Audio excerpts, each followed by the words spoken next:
하겠습니다. 기독교는 가르침이 아니라 사람입니다.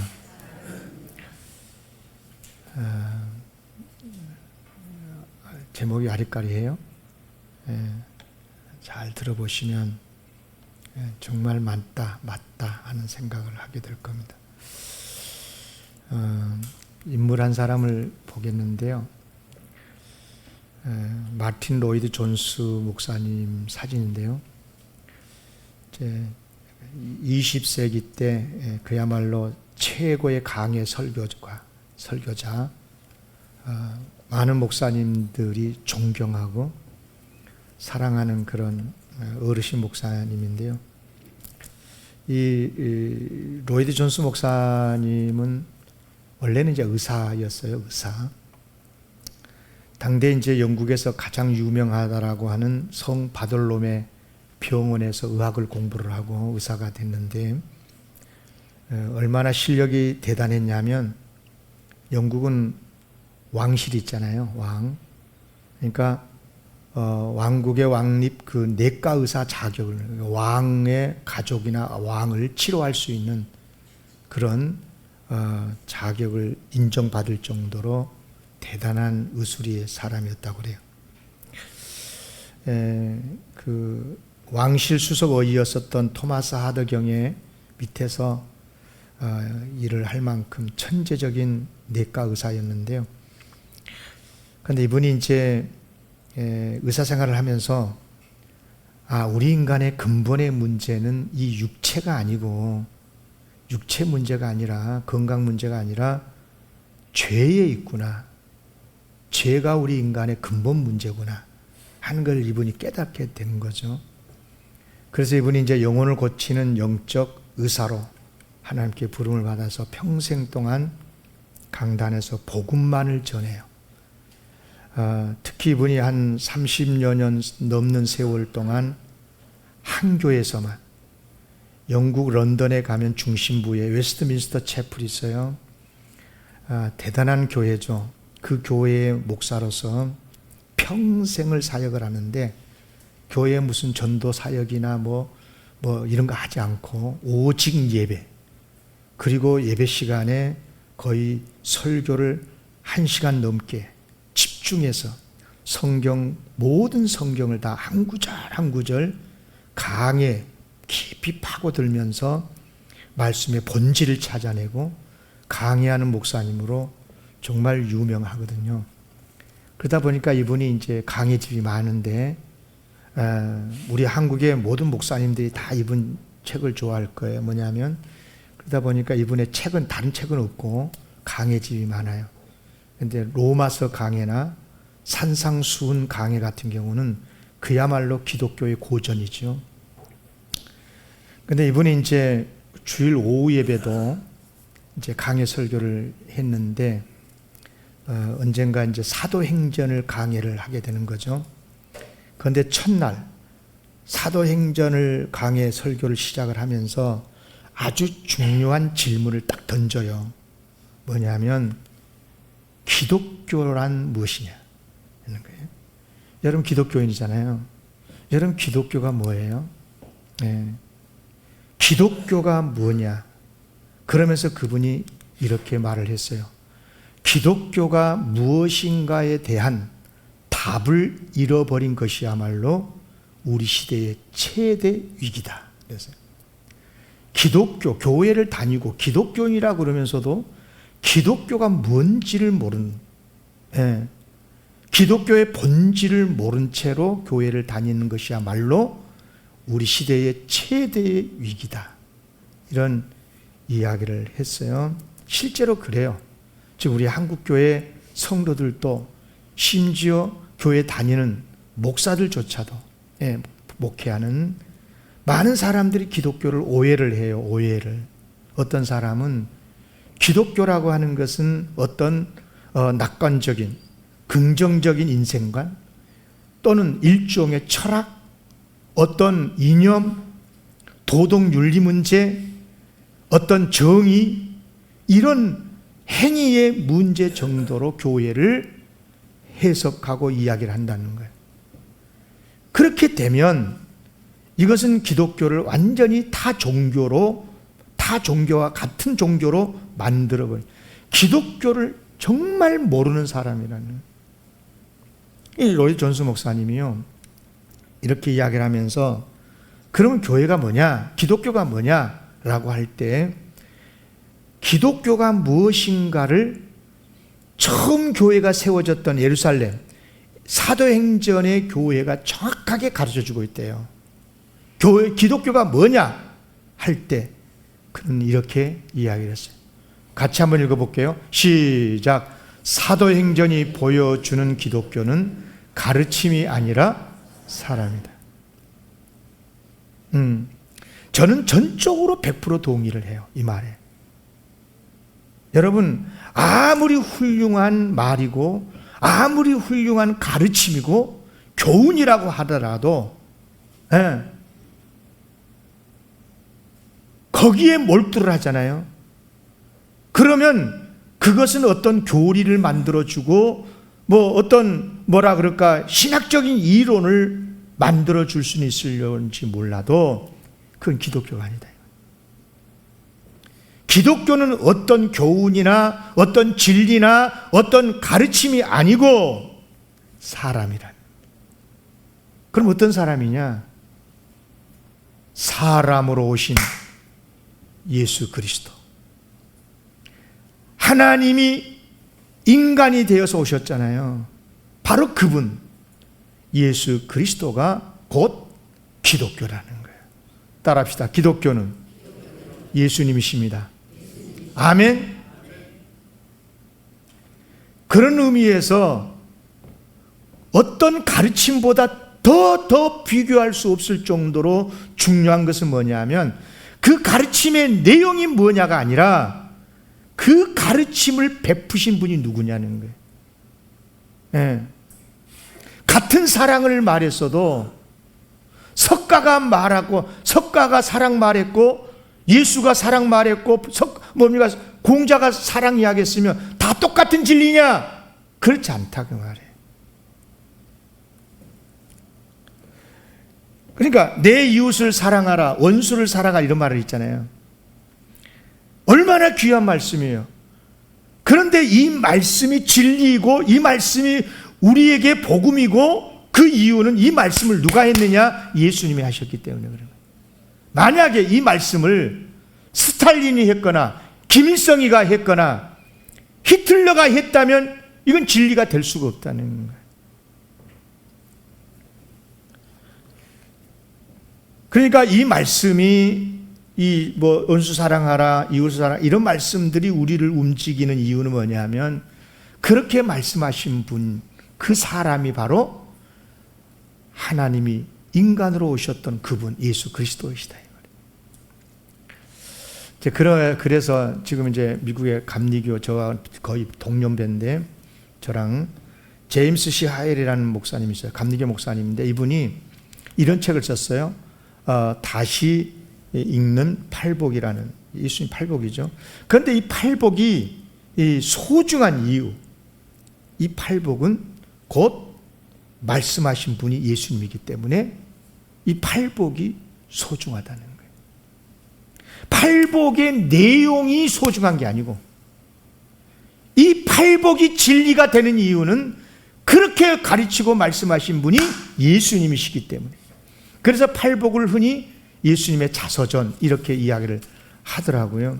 만약에 아무리 팔복의 말씀이 내 마음을 감동시키는 말씀이라 하더라도 그게 그 자체가 진리인 게 맞아요. 그렇지만 아무리 주옥 같은 말씀이라도 예수님이 가르치지 않고 다른 사람이 가르쳤다면 우리는 그것을 진리로 받아들이지 않는다, 이 말이에요. 그러니까 핵심은 가르침이 아니라 교훈이거나 그게 아니고 가르침을 베푸신 예수님이에요. 이렇게 말하면 이해가 될 거예요. 십자가를 예를 들어 볼게요. 십자가가 우리를 구원시켜 줍니까? No. 십자가가 구원시켜 준다고 그럴 때는 그 십자가에 달리신 예수님이 계시기 때문에 그런 거예요. 그러니까 십자가에 거기에 달리신 예수님께서 우리의 구원인 거예요. 아멘. 예. 예수님께서 십자가에 죽으실 때 좌우편에 십자가에 달렸던 행악자들이 있었잖아요. 그 행악자들의 십자가는요, 우리는 아무 의미가 없는 거예요. 능력도 아니고, 예. 골고다 언덕 위에 세워졌던 세 개의 십자가 중에 가운데 딱 있는 그 십자가만이 구원의 능력의 십자가인 이유는 뭐냐? 거기에 예수님이 계셨기 때문이다, 이 말이에요. 그렇습니다. 따라하겠습니다. 기독교는 예수님입니다. 예수님만이 복음이고, 그래서 마가복음 최초의 복음서 마가복음은 딱 열자 말자 1장 1절에서 다 같이 읽겠습니다. 시작. 하나님의 아들 예수 그리스도의 복음의 시작이라. 아멘. 그래서 처음 교회가 세워지는 사도행전의 교회들의 모습이나 성도들은 하나같이 처음부터 그들은 오직 예수님을 바라봤고 예수님을 의지했고 예수님의 말씀만이 진리로 믿었고 그분만을 증거했고. 아멘. 여러분, 우리가 흔히 전도나 선교, 세계 선교의 비전을 말할 때 사도행전 1장 8절 말씀을 많이 인용을 해요. 여러분, 이 말씀은 세계 땅끝까지 가서 어디 가나 예수를 전해라, 그런 말씀의 진리이긴 하지만 이 말씀의 키포인트는 그게 아니에요. 그게 뭐냐면 오직 성령이 너희에게 임하시면, 성령님이 임하시고 감동을 받고 예수를 믿는 사람이 기독교인이잖아요. 그렇죠? 그러니까 성령이 너희에게 임하셔서 기독교인이 된 너희는, 그러면서 쭉쭉쭉쭉 설명을 하면서 내 증인이 되리라. 누구의 증인? 예수의 증인이 되어야 된다고. 예수님의 사람은 예수님만을 증언하는 증인이라는 거예요. 그래서 제자들은요, 항상 예수 그리스도와 그분의 십자가 부활만을 전파했던 거예요. 그런 이야기가 사도행전에 가득하고 성경에 많아요. 자, 딱 두 가지만 예를 들면 베드로 설교를 봐볼게요.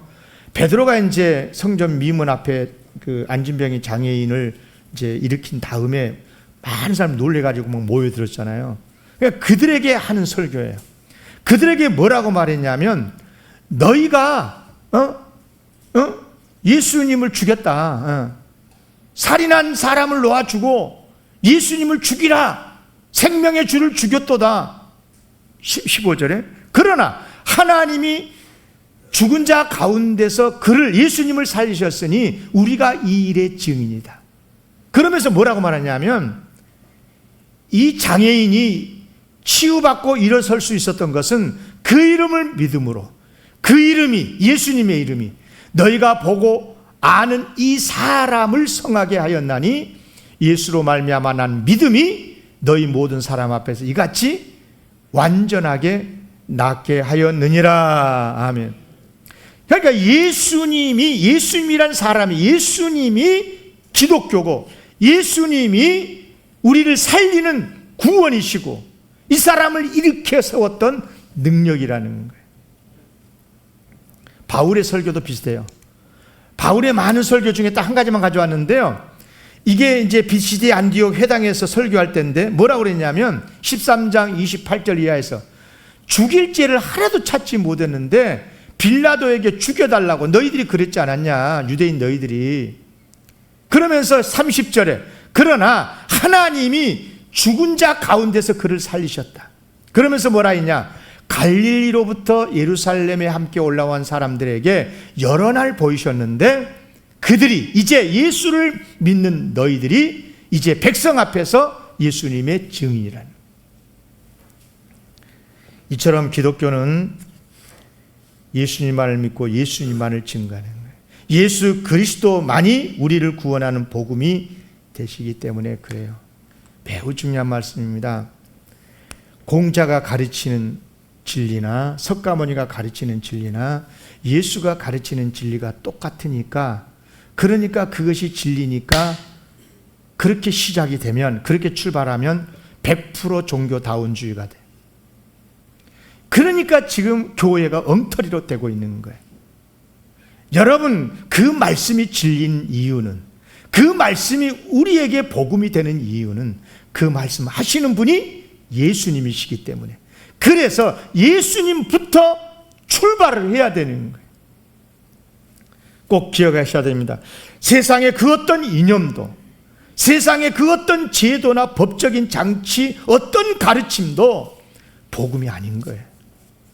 똑같이 예수님과 같은 말씀을 했다고 해도 예수님이 하시는 말씀이 아니면 우리는 복음으로 인정을 안 하는 거예요. 지금 새벽마다 요한계시록을 공부하고 있는데, 요한계시록 10장, 11장, 12장 쭉 계속해서 읽어보면요, 이 사탄의 역사가 별별 예수님같이 가장을 하고 아주 그냥 위선자로서 얼마나 성도들을 미혹하는 이야기가 많은지 몰라요. 어린 양 모습도 하고 예수님처럼 기적도 베풀고 하늘에서 불을 내리기도 하고. 여러분, 그러면 그것이 진리입니까? 그것이 능력입니까? 그렇지 않아요. 하늘에서 불을 내리는 기적을 베푼다고 할지라도 예수님의 이름으로 하지 않으면 그것은 기적이 아닌 거예요. 가짜야, 가짜. 아무리 좋은 말을 하고 좋은 것을 가르쳐도 그 가르침이 예수님에서 출발하지 않으면 우리는 진리로 받아들이지를 않는 거예요. 기독교를 정확하게 이해하셔야 됩니다. 기독교는 가르침이 아니라 사람이다. 어떤 사람이냐? 인간이 되어서 오신 하나님, 성자 하나님 예수 그리스도만이 기독교인 줄로 믿습니다. 꼭 기억을 하셔야 됩니다. 그런 의미에서 기독교의 본질이 뭐냐? 기독교의 본질을 말할 때 미안합니다. 어디까지 갔어? 기독교의 본질을 말할 때 기독교의 본질은 무엇을 하라는 요구에 있지 않습니다. 착하게 살아라, 이렇게 살아라, 저렇게 살아라, 이런 걸 요구하는 게 기독교가 아니에요. 기독교는 뭐냐? 예수님께서 우리를 위해서 무엇을 하셨는가를 알려주는 거예요. 예수님이 우리를 위해서 무엇을 하셨어요? 우리를 구원하시기 위해서 이 세상에 오셔서 십자가에 죽으시고 부활하심으로 영원한 생명의 은혜를 주셨잖아요. 이것을 알려주는 것이 기독교인이고, 그 기독교인으로서 살아가는 삶의 내용들이, 모습들이 착한 모습일 수도 있고 정의로운 모습일 수도 있고 사랑하는 모습일 수도 있는 거예요. 우리는 이런 것을 한시도 잊지 말아야 됩니다. 어느 한 부자 청년이 예수님께 찾아왔어요. 이 청년은 아마 그렇게 생각했던 것 같아요. 무슨 선한 일을 행해야 영생을 얻는다고. 그래서 예수님한테 질문하잖아요. 우리가 무슨 선한 일을 행해야 영생을 얻으리까? 그러니까 예수님께서 이제 쭉 계명을 설명을 했어요. 뭐 살인하지 마라, 간음하지 마라, 도둑질하지 마라, 거리 증언하지 말라, 속여 빼앗지 마라, 뭐 부모를 공경하라 등등 이런 말씀하니까 이 청년이 뭐라고 대답했냐면, 그건요 나 다 지켰습니다. 지키고 있습니다. 자신 있게 대답을 했어요. 그러니까 예수님이 뭘 하시냐면 유명한 말씀을 했어요. 예수님이 그래? 예수께서 그를 보시고 사랑하세요. 그러니까 굉장히 참 바르게 살려고 노력하는 청년이니까 예수님이 굉장히 귀하게 보시고 사랑하사 이르시되, 그런데 너에게 아직도 한 가지 부족한 것이 있다. 그러면서 뭘 하시냐면 가가지고 네게 있는 것 다 팔아 가난한 자들에게 주고 그러면 하늘에 상이 있을 거야. 그리고 나서 반드시 와서 나를 따르라 그랬어요. 질문이 뭐였어요? 어떻게 해야 영생을 얻느냐는 거 있잖아요. 무엇을 해야 영생을 얻는 거냐 했잖아요. 그러니까 이 말씀의 의미는 뭐예요? 어려운 사람을 돕는 구제하고 예수님을 믿는 것 중에 무엇이 우선이냐는 거잖아요. 그러니까 당연히 말씀대로 살아야 되는 것은 맞지만, 그러나 핵심은 뭐냐면 너는 나를 따르라는 거예요. 그래야 영생이 있다는 것입니다. 아무리 네가 뭐 율법을 다 지키고 구제를 많이 하고 그랬을지라도 여러분, 예수 안 믿는 사람들도요, 착하게 산 사람 많아요. 구제한 사람 많아요. 그런다고 해서 그분들이 기독교인인가요? 그렇지 않잖아요. 최소한도 구원과 영생과 천국에 대한 이야기를 할 때는 예수 그리스도가 복음이고 구원이시라는 것을 우리는 늘 잊지 말아야 한다 하는 것을 여러분 기억하시기 바랍니다. 그런데도 불구하고 세상은, 심지어 교회를 다니는 성도들조차도 기독교에 대해서 굉장히 잘 모르는 것 같습니다. 여기 11절에 보면 예수를 너희 건축자들의 버린 돌이라 했잖아요. 그러니까 예수님은 이 세상의 건축자들에게 버린 돌처럼 취급을 받은 예수님이. 지금도 그렇지 않습니까? 예수 뭐 공자나 뭐 석가모니나 뭐 이런 식으로 표현. 예수님을 여러 성자 중에 한 사람, 그냥 관심도 없고. 여러분, 우리가 예수님을 사랑하고 믿는 것 그 이상으로요, 세상은 예수님을 싫어하고 있어요. 처음 교회가 세워질 때도 그랬었어요. 여기 보시면요, 예수 안에 죽은 자의 부활이 있다고 베드로가 설교했잖아요. 예수를 믿어야 구원을 받다고. 예수님 안에 죽은 자의 부활이 있으니까 예수를 믿어야 부활을 하고 영생을 얻는다 그러니까, 그렇게 가르치니까 그들이 싫어하여 그랬어요. 예수님을 싫어하는 거예요. 예수님의 진리를 싫어하는 거죠. 그렇다면 여러분, 우리는 어떤 사람인가요? 우리는 어떤 사람들이에요? 이처럼 예수님을 싫어하고 교회를 싫어하고 미워하는 이 세상 한복판에서 무슨 소리? 나는 예수님만을 구주로 믿어. 나는 예수님을 사랑해. 예수님만을 믿고 예수님만을 따르는 사람들인 것을 정확하게 자기 자신에 대해서 인정하고 그렇게 고백할 수 있어야 그 사람이 기독교인인 줄로 믿습니다.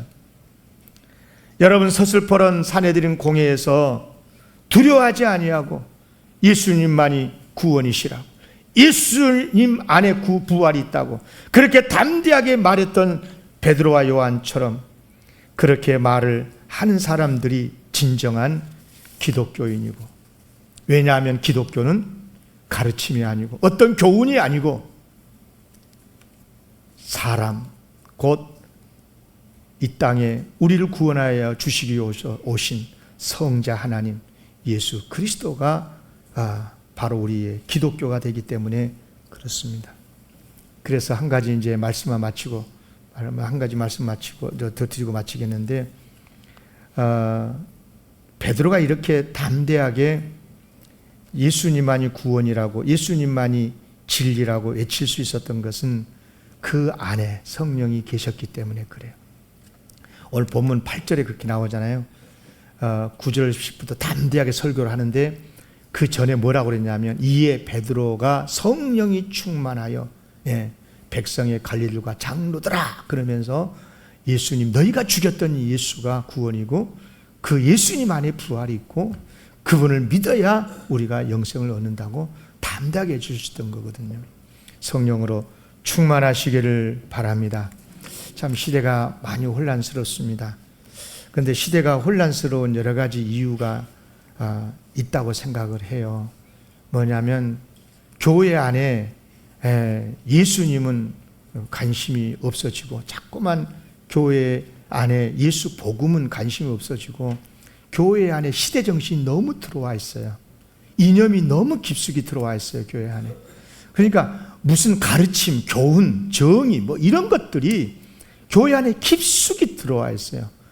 이게 뭐 예수님의 가르침인지 뭐 누구의 가르침인지 내가 좋아하는 정당의 가르침인지 그런 것도 분별하지 못하고, 여러분 이렇게 돼버리면 교회는 엉터리가 돼버리는 거예요.